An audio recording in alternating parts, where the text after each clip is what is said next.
Path of Exile has done a lot of things right. It features deep character customization, and it's one of the most positive examples of free-to-play on the market, never pressuring or requiring players to pay a cent for any of the core content. Since its release in October 2013, there have been numerous free updates. Now, Path of Exile is gearing up for its biggest expansion yet.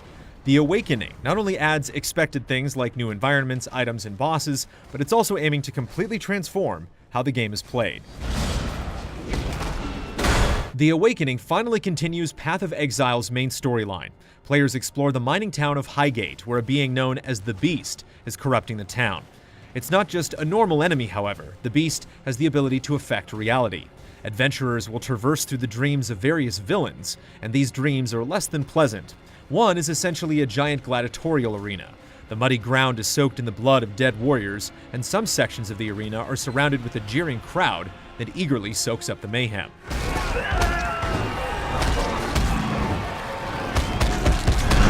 While the creative new settings are appreciated, what you'll be doing in them is even better. Grinding Gear Games, the developer behind Path of Exile, insists that the Awakening will have 0 fetch quests. Instead, you'll get right into the thick of things, completing objectives that feel important immediately.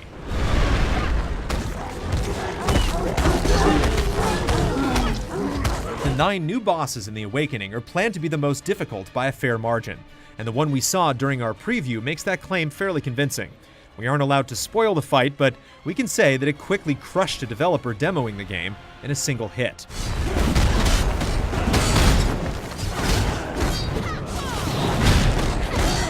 In addition to the bosses, there will be 13 new skills. The specific skills shown during our preview are War Cries and Golems. War Cries largely function as expected, often buffing your character and debuffing the enemy. Yet that's not to say that there aren't surprises, depending on character builds. You can have a War Cry that causes enemies to explode upon death, leading to chaotic and humorous chain reactions.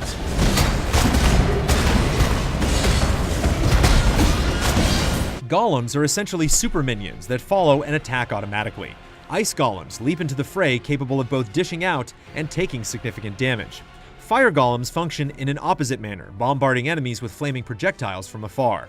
What's most interesting about Golems is that they can be manipulated by the player through items and skills. For instance, the Fire Golem's straight-on shots can be converted into a circular blast, depending on what you equip.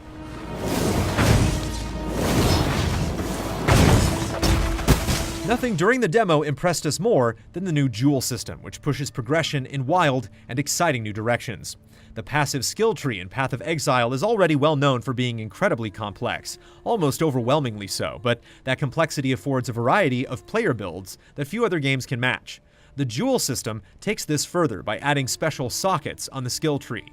Jewels can be placed within these sockets for a wide array of potential benefits, allowing you to tweak your character beyond what's already available. While that's interesting in and of itself, there are numerous unique jewels that make things crazy.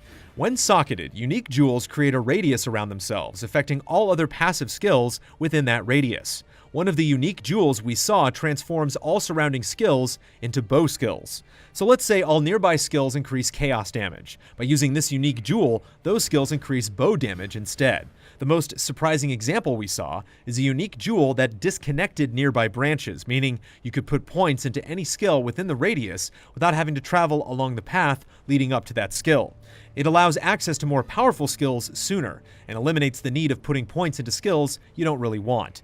There's always been a large amount of freedom in Path of Exile, but jewels feel like they could truly take things to a different level. There hasn't been anything before that feels quite like it. The best expansions completely revitalize games, making them fresh in ways they haven't been before. The Awakening is aiming to do just that, and our early showing certainly impressed.